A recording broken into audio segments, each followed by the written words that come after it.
Salam dostlar, qandaysizlar? Sizlerden unikaldı coach Zuzu Kachiyeva. Birinci кезекте çoğun razıçılık Gulnur Ayım mağa kommentariga buğa çeyinki videomda tema qaldırıp ketken eken. Temanın adı жүрөктү kantip tinçtandırsa bolot degen. Gulnur Ayım sizge çoğun rahmat. Sonun temаны qaldırıp ketiptirsiz. Bugün anda mese videos oşol turalı bolot. Basa kımbatlı uğarmandar, sizlerge de çoğun razıçılık. Себеби жақын arada 1000 подписчикке ие болдum. Albatta tek qana menin hareketimde emas, jana sizlerдің дағы hareketіңіздердің улам bunday ийгиликтерге жетtim деп ишенем. Meni құттықтап қойсаңыздар болады комментарийде. Андан ары сұранат элем.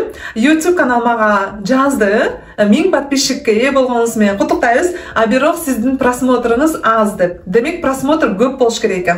Просмотр деген бир видеону көргөндөн кийин ал видеону аягына чейин көрсөңүздөр, ошол сааттар саналат экен. Канча саат. Ошондуктан лайк басыңыздар, комментарий жазыңыздар, ушул видеолор менен бөлүшүңүздөр, тууган тушкандарыңыз, тааныштарыңыз, коллегаларыңыз, кошуна колоңдор менен. Мен да кубанычта болом. Сиздер дагы ушундай жакшы иштерди жасаган үчүн сиздер дагы кубанычтуу болосуздар. Анда эмесе темабызга кеттик. Темабыз жүрөктү кантип тынчтандырсаң болот деп. Эмне себептен жүрөгүбүз тынч эмес?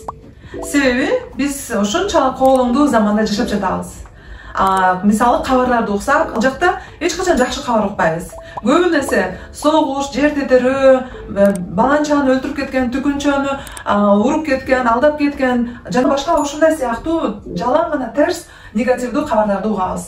Албетте биз мээбиз ошондой маалыматтарга толгон сайын анан жүрөккө да таасир этпей койбойт. Андан тышкары биздин жеке да проблемаларыбыз бар. Туурабы? Үй бүлө проблемаларыбыз бар, кыйынчылыктарыбыз бар. Акча жетишпейт, жумушсуздук, бири тууган тушкандар менен таарынычтар, түшүнбөстүк, келишпестик. Демек айтып отурсак, бул негизи түгөнбөйт да. Ошондуктан акыр аягы жүрөгүбүз келип, чарчап, тынч болбой, тынчсызданып баштайт. Бирок жүрөк эмне үчүн тынч эмес? Жүрөк бул эмне? Жүрөк бул сезимдердин булагы. Анда сезимдер кайдан пайда болот? Биз ушинтип проблеманы үчүн тапсак болот. Демек, жүрөк тынч эмес болсо, бул сезимдерден улам болуп жатса, анда сезимдерибиз эмнеден улам ушундай болуп жатат. Сезимдер каяктан келет? Сезимдер ойдон келет. Биз кандай ой жүгүртсөк, ошол сезимге айланат. Сезим барып, ошол жүрөккө таасир этет. Анан биздин денелик жүрөгүбүз локулдап, лакылдап, согуп, тез-тез тынч болбой калат. Ошондуктан биз эң негизги себебин учун тапкан соң ошол жак менен иштешибиз керек. Биздин эмнеге көп толгон? Негативдүү, терс нерселерге же оң позитивдүү нерселерге? Аны каяктан билебиз? Анткени ой күлүк, ой абдан көп. Биз кээде фоновом режиме деп коет. Биз адыл ойлонбой да, бирок ойлонуп жүргөн учурларыбыз болот. Ой көзгө көрүнбөйт. Ойду мынтип тутуп кармап алсаң да мүмкүн эмес. Ошондуктан бул үчүн атайын коучинг техникасы бар. Ал техника боюнча мен YouTube каналында көп нерсе видеолорумда айтып кеткенмин. Бирок ошону түшүнүү үчүн, билүү үчүн, аткаруу үчүн, көрүү үчүн мен сиздерге бул жака кантип коем. Ошол видеону, ал техниканын аты фрирайтинг деп аталат. Ошол фрирайтинг техникасын аткарган соң сиз биле аласыз, сиздин мээңизде эмне көп, негативдүү нерсеби же позитивдүү нерсеби. Бир жагынан сиз мээңизди бошотосуз керексиз ойлордон, экинчи жагынан сиз көрө аласыз негатив нерсе көп бекен же позитивдүү нерсе көп бекен. Үчүнчү жагынан ал ойлор сезимге айлана элек кезинде эле бошоп койгон соң жүрөккө жетпестен жүрөктү биз тынчтандыра алабыз. Бул биринчи кадам болчу. Ошондуктан мен негизи эле видеолорго кымтарып койгон видеолорду жөн жок эле кымтарбаймын. Ар бир видео башка бир видео менен байланышы бар. Ошондуктан мен ушул видеону көрүп жатсаңыздар, ушул видео кайсы видеолор аягында болобу, ортосунда болобу же башында болобу кымтап койсом, ошону сөзсүз көрүңүздөр. Анан сиз ушул видеонун баарын чогуу көргөн соң, пазлды чогулткандай бир маалыматка, бир нерсеге ээ болосуз, жана сизге түшүнүк келет. Ошол түшүнүк сизге жардам берет. Мындан ары дагы эмне жасашыңыз керек. Эмне жасаганда сиз өзүңүзгө кантип жардам бере аласыз. Ошону түшүнүүгө жардам берет. Макулбу? Билесиңерби достор, биз көп эле нерсени билебиз, бирок жөнөкөй деп кабарга албай коебуз. көп нерсе жөнөкөй нерседен турат. Мисалы азыр мен айта кетчү нерселер жүрөктү кантип тынчтандырса болот деген бул тек гана сиздер үчүн эскертүү катары болот. Бир нечени жазып алдым бул жака. Ошол нерсени ар бирөөнү ачып бергенге аракет кылайын.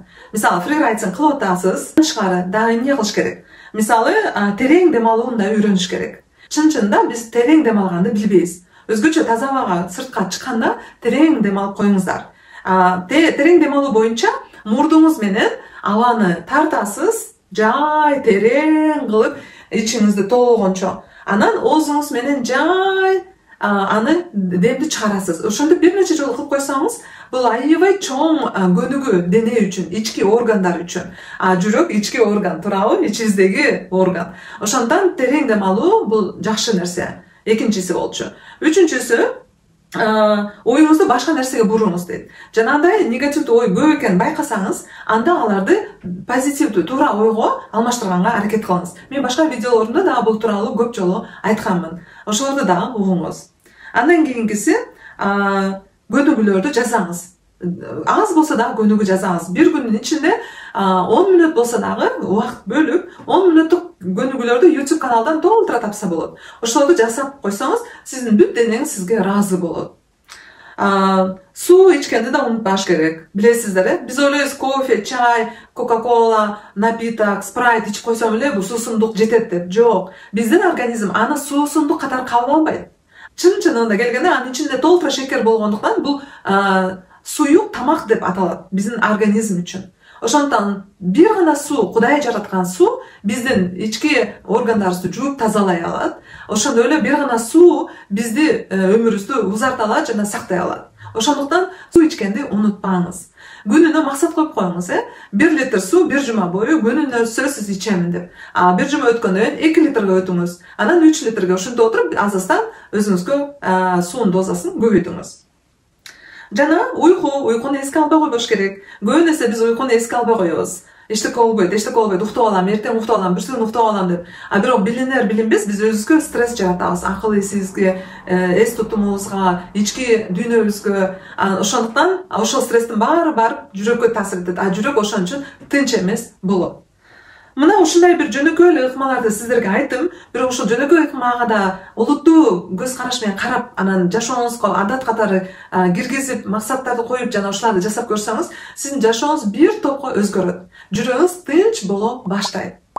Албетте, маалымат угуп эле коюп, ооба туура деп койгондон эч пайда жок.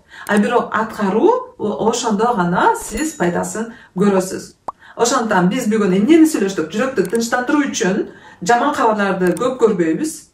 Фрирайтинг техникасын аткарабыз, уйкуну кандырабыз, суу ичебиз, көнүгүүлөрдү жасайбыз, жана дем алуу көнүгүүсүн жасайбыз. Терс негативдүү ойлорду позитивдүү оң ойлорго алмаштырабыз. Ушинтип олтуруп биз өзүбүзгө кам көргөн болобуз. Өзүбүзгө кам көрсөк, жүрөгүбүзгө, ички дүйнөбүзгө, органдарыбызга ошонун баары биздин жүрөк тынчтыгына алып келет. Гүлнур айым, үмүттөнөм сиздин сурооңузга жооп бере алдым деп. Бирок дагы деле сурооңуз бар болсо, сөзсүз комментарийге жазып коюңуздар. Мына достор, сиздерде да сонун мүмкүнчүлүк, сиздерде да бир ой келсе, инсайт келсе, тема келсе, мага жазып коюңуз. Ушул теманы ачып бериңиz деп. Мен сөзсүз ошол боюнча даярданып сиздерге ачып беремин. Сүйлөштүкпү? Анда эмки видеодо көрүшкөнчө сак саламатта калыңыздар. Силердин коучуңар Зузу Качиева.